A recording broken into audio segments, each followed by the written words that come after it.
गरीब झोपड़ी के बाहर गरीब परिवार खड़ा है। साइड में एक बड़ा बेड रखा है। वहीं गरीब बेटी एक रेहड़ी से हीटर और कंबल उतरवा रही है और ये सब देख पड़ोसन अपने बेटे को चांटा मारते हुए कहती है, देख नालायक, वो बेटी अपने परिवार की कैसे जरूरत पूरी कर रही है, पर तुझसे कुछ नहीं हुआ। मुझे अपनी आंखों पर यकीन नहीं हो रहा, ये सब तूने किया है। तूने तो वो कर दिखाया जो एक बेटा भी नहीं कर पाता। तूने मुझे मेरी उम्मीद और जरूरत से ज्यादा चीज मुझे दे दी। माँ, ये तो बस अभी शुरुआत है, मुझे अभी आपके लिए और भी बहुत कुछ करना है। आखिर कैसे एक बेटी ने अपनी माँ की उम्मीद से बढ़कर काम किया है, ये जानने के लिए चलते हैं कहानी में। शांति बहन, कितनी बुरी किस्मत है ना तुम्हारी।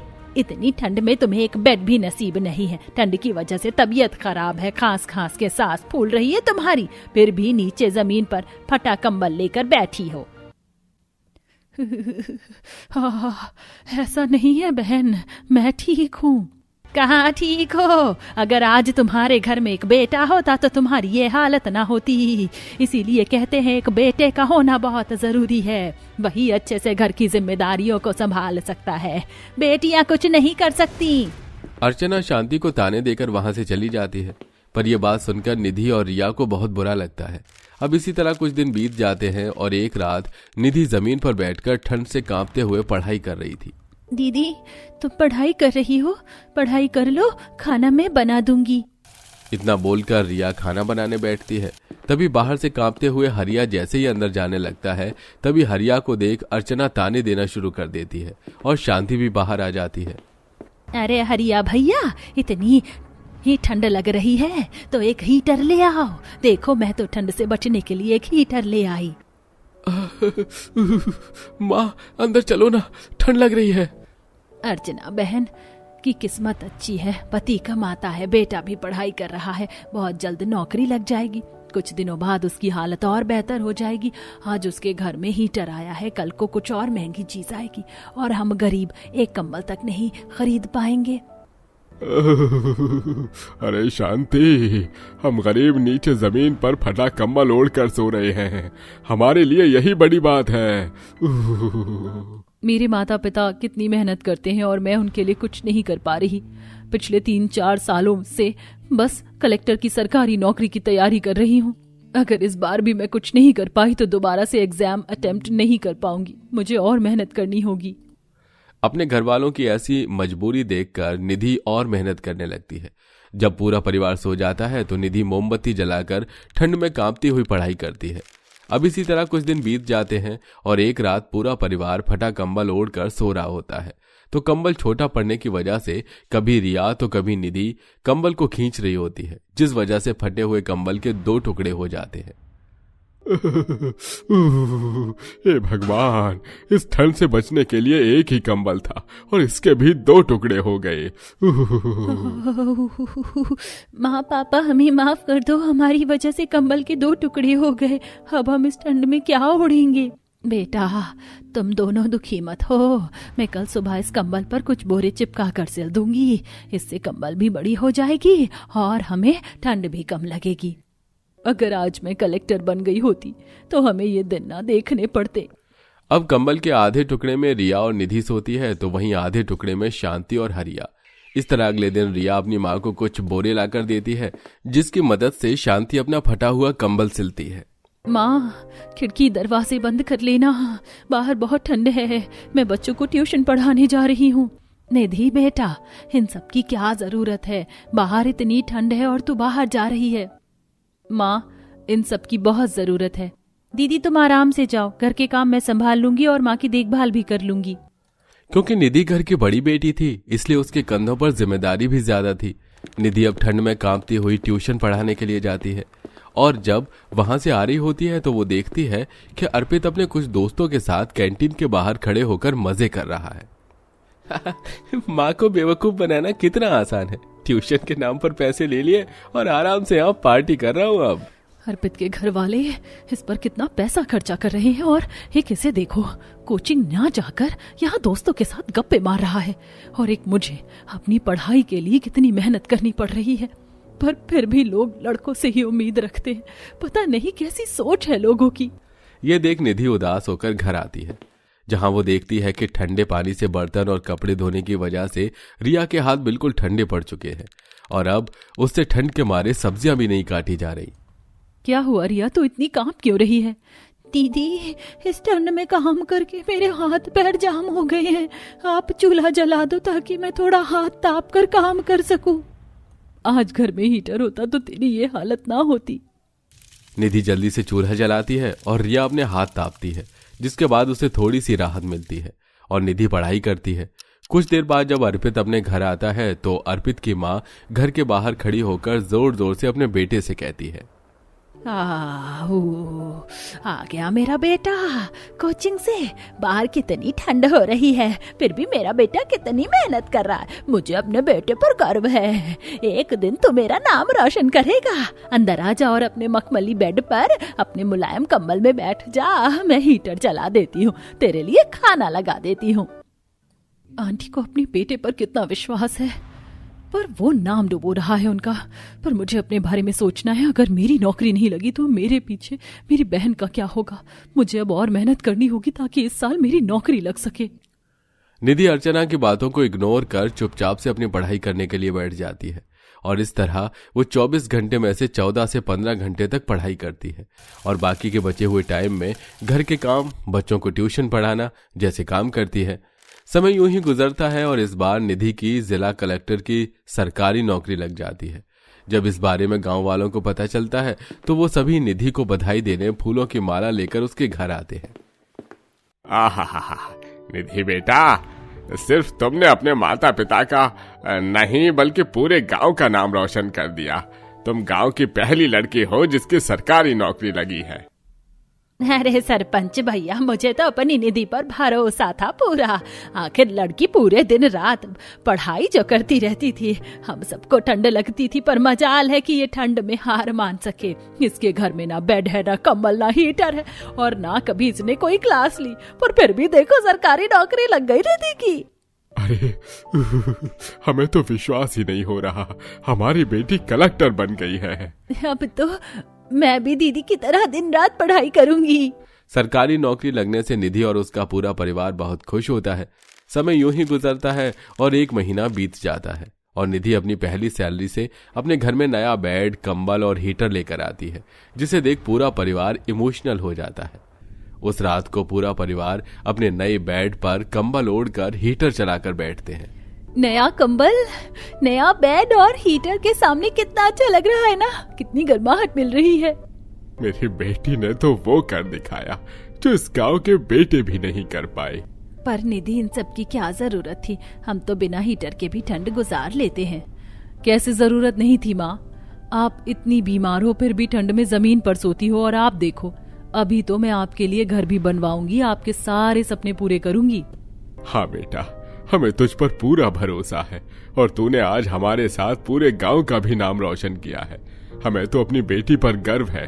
तुझे जो करना है तू कर। आज पूरा परिवार नया बेड, कंबल, हीटर पाकर बहुत खुश था, तो वहीं उनकी खुशी से अर्चना जल उठती है और अपने बेटे को एक थप्पड़ मारते हुए कहती है, देखो उसको, मैं लड़का लड़का करती रही और वो लड़की आगे निकल गई। ना कभी उसने कोचिंग लिया, ना ही हीटर चलाकर पढ़ाई करी और ना ही रात में कंबल ओढ़कर सोई। और एक तुझे देख, तुझ पर इतना पैसा खर्चा किया हमने, फिर भी तू निकम्मा का निकम्मा निकला। तेरे बदले अगर मेरी एक बेटी होती तो आज वो भी मेरा नाम रोशन करती। उस दिन न सिर्फ निधि अपने घर में नया बेड, कंबल और हीटर लाती है, बल्कि ये सामान लाकर अर्चना के मुंह पर एक तमाचा मारती है और ये साबित कर देती है कि बेटे ही फैमिली की बिगड़ी हालत को नहीं सुधारते। कई बार बेटियां भी कुछ ऐसा कर जाती हैं जिसकी उम्मीद किसी को नहीं होती। रमेश अपने परिवार के साथ एक छोटे से घर में रहता है। एक शाम रमेश उदास होकर घर आता है। रमेश को देखकर उसका पूरा परिवार आशा भरी नजर से रमेश को देखता है। बेटा, क्या हुआ? नौकरी मिल गई ना? माँ, नहीं मिली नौकरी, और मुझे तो अब कोई उम्मीद भी नहीं है कि नौकरी मिल भी पाएगी। बेटा, तू क्यों इतनी हिम्मत हार रहा है? आज नहीं मिली नौकरी तो इसका मतलब ये थोड़े ना है कि तुझे कभी नौकरी ही नहीं मिलेगी। अरे रहने दो पिताजी। अरे मैं जितनी भी जगह नौकरी के लिए गया हूँ वहां पर बस मेरी पिछड़ी जाति का पता चलते ही बैठने तक नहीं दिया जाता, और आज तो वहां से मुझे हटाने के बाद गंगा जल तक छिड़क दिया, जैसे मैं पता नहीं क्या ही हूँ। ऐसा कब तक चलता रहेगा? पहली बार तो रमेश जी के साथ ऐसा हो नहीं रहा है कि वो कहीं नौकरी के लिए गए हों और उन्हें ऐसे निराश होकर लौटना ना पड़ा हो। अरे हमारे रोज हालात खराब होते जा रहे हैं, घर में राशन नहीं है, बच्चों के लिए परेशानियां बढ़ती जा रही हैं। बहू तो बिल्कुल सही कह रही है, लेकिन हम अब हालातों से भी तो मुंह नहीं मोड़ सकते हैं ना, जो है तेरे सामने ही तो है। पर माँ जी ऐसे कब तक चलता रहेगा? और हमारे साथ ही क्यों ऐसा हो रहा है? हम पिछड़ी जाति के हैं, क्या बस यही हमारा गुनाह है? लोगों के लिए ये जरूरी नहीं है कि हम भी इंसान हैं? बहू तेरा गुस्सा बिल्कुल जायज है, मुझे पता है तू अपनी जगह बिल्कुल सही है, लेकिन हम चाह कर भी कुछ नहीं कर सकते हैं। हालात से हमने तो समझौता कर लिया है। सुमन अपने परिवार के लिए काफी ज्यादा परेशान थी, क्योंकि उसके परिवार के हालात कुछ ठीक नहीं थे। ऐसे ही एक दिन सुमन का बेटा रोहन उसे जिद कर रहा होता है। माँ मुझे बहुत भूख लग रही है, कुछ खाने को दो ना, कल भी कुछ नहीं खाया था मैंने, आज तो कम से कम कुछ खाने को दो। बेटा शांत हो जाओ, मैं कहीं से कुछ खाने का इंतजाम करती हूँ। सुमन अपने बेटे को थोड़ी देर के लिए शांत करवा देती। अगली सुबह सुमन का बेटा फिर उसके पास आता है। माँ आपने कहा था ना आप खाने का इंतजाम करोगी, तो कब करोगी माँ? मुझे बहुत ज्यादा भूख लग रही है, अब मुझसे भूख बिल्कुल भी बर्दाश्त नहीं हो रही है। बेटा मैं समझ रही हूँ, हमारी वजह से तुझे भी अपनी भूख मारनी पड़ रही है, पर मैं अब कर भी क्या सकती हूँ। माँ मुझे खाना खाना है, आप मुझे खाना खिलाओ ना। हाँ बेटा, आज शाम को पक्का मैं खाना खिलाऊंगी। तू रुका है ना अब तक, तो थोड़ी देर और रुक जा। ठीक है माँ, अब तक मैं रुक गया तो थोड़ी देर और रुक जाऊंगा। शाम तक रोहन कुछ नहीं कहता और शाम होते ही रोहन सबसे पहले अपनी माँ की तरफ भागता है। माँ अब तो शाम भी हो गई, अब आप मुझे कुछ खाने को दो ना, आपने कहा था ना आप शाम को मेरे लिए खाने को लाओगी, अब मुझे कुछ नहीं सुनना है। बेटा नहीं माँ, अब मुझे कुछ नहीं सुनना है, आप बस मुझे खाना चाहिए और कुछ नहीं, मुझे खाना ला कर दो। बस खाना दो, खाना दो। अरे कहाँ से खाना ला कर दूं? तू क्यों भूल रहा है कि तू एक पिछड़ी जाति के परिवार में पैदा हुआ है? यहाँ पर भुखमरी आम बात होती है, तुझे भी भुखमरी की आदत डालनी ही होगी। आज छोटा है तो जिद कर रहा है, कल को बड़ा होगा और जब खुद को कोई काम नहीं मिलेगा तब भूख भी खुद ही मर जाएगी। माँ अब क्या मैं भूख से मर जाऊं? ठीक है, मुझे खाना ही नहीं खाना है, अब मैं भुखमरी की आदत डालता हूँ। रोहन इतना कहकर घर से बाहर उदास होकर बैठ जाता है। तभी वहाँ उसकी बहन स्वीटी आती है। रोहन भाई उदास मत हो, हमारी मजबूरी है, तभी तो हम खाना नहीं खा पा रहे ना, लेकिन एक ना एक दिन ये मजबूरी जरूर खत्म हो जाएगी। पता नहीं कभी हमारी मजबूरी खत्म होगी। ऐसे ही कई दिन निकल जाते हैं। काफी दिनों तक रोहन खाना नहीं खाता, जिस वजह से रोहन की तबीयत खराब होने लगती है। कुछ दिनों बाद रोहन अचानक से जमीन पर गिर जाता है। बहू देख तो जरा रोहन को क्या हुआ। रोहन, रोहन बेटा। रोहन को जैसे ही सुमन गोद में लेती है उसे पता चलता है कि रोहन की सांस नहीं चल रही। माँ जी, रोहन की तो सांसें ही नहीं चल रही है। बहू ये तो क्या बोल रही है, रोहन की सांस नहीं चल रही है? नहीं नहीं नहीं, ऐसा नहीं हो सकता है। अरे अरे, पोते को कुछ नहीं हुआ है बहू, ठीक से देख, दवाई लेने चलते हैं हम डॉक्टर के पास। नहीं ससुर जी, कहीं जाने का कोई फायदा नहीं है, भूखमरी मेरे बेटे को खा गई। जो परिवार अब तक भूखमरी की वजह से लड़ रहा था, अब उस घर में मातम छा जाता है। अब सुमन भी काम की तलाश करने लगती है। बहन जी, कोई भी काम मिल जाएगा तो वो मैं कर लूंगी, बर्तन धोने का ही मिल जाए। नहीं नहीं नहीं, अब तुम पिछड़ी जाति के लोगों से मैं बर्तन धुलवा कर उन बर्तनों को इस्तेमाल करने लायक भी ना छोड़ू, यही कहना चाहती हो? नहीं नहीं, ये आप क्या कह रही हो, मैं तो बस आपके पास काम मांगने आई हूँ। अरे काम मांगने आई हो तो नहीं है। सुमन उदास होकर वहां से आ जाती है कि तभी सुमन सड़क पर अपनी बेटी को देखती है। इतनी ज्यादा भूख लगी है कि कुत्ते की कटोरी से खाना ले रही हूँ। अगर माँ को पता चला तो माँ बहुत गुस्सा करेंगी, लेकिन मैं क्या करूँ, भूख भी तो बर्दाश्त नहीं हो रही है। अपनी बेटी को ये करता देख सुमन को बिल्कुल अच्छा नहीं लगता है और वह सर झुका के वहां से जाने लगती है कि तभी रास्ते में सुमन को उसके ससुर नजर आते हैं, जो कूड़ेदान से गली रोटी खा रहे होते हैं। इस भूखमरी ने क्या क्या करने पर मजबूर कर दिया। ये हमारा परिवार पता नहीं क्या क्या दिन दिखा रहा है। मैं बहू को यह नहीं बता सकता कि हम कैसे कैसे गुजारा कर रहे हैं। वैसे ही बहू इतनी खराब स्थिति से गुजर रही है, उसके दिमाग पर बेटा खोने का गम अलग है। भगवान हमारी हालातों को बदल दो।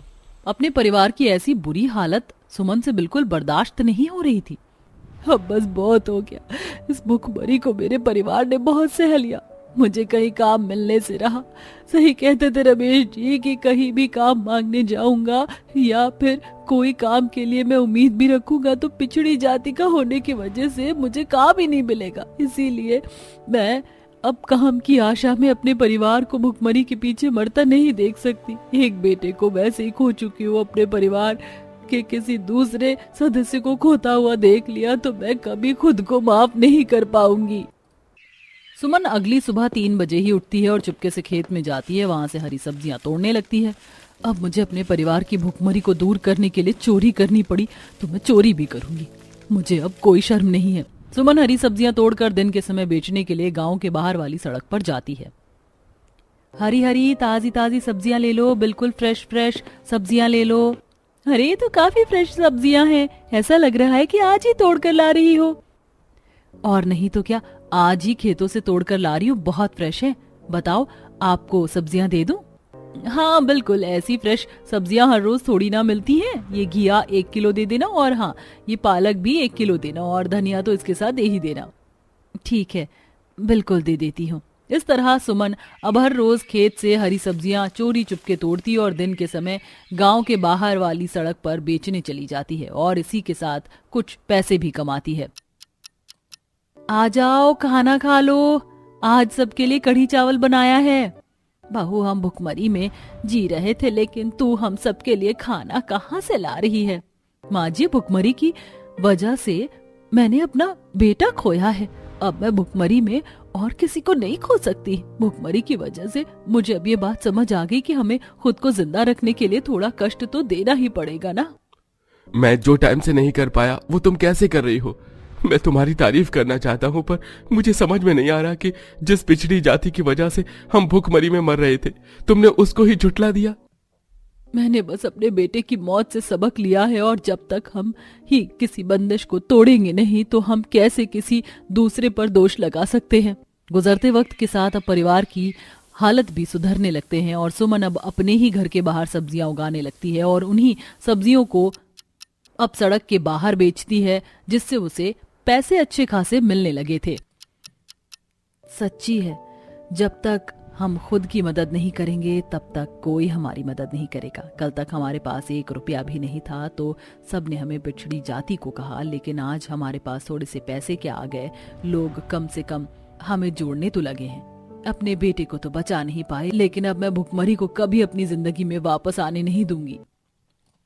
अपने बेटे को खोने का दुख सुमन सबक में तब्दील कर देती है और फिर भुखमरी को कभी अपने परिवार में वापस नहीं आने देती।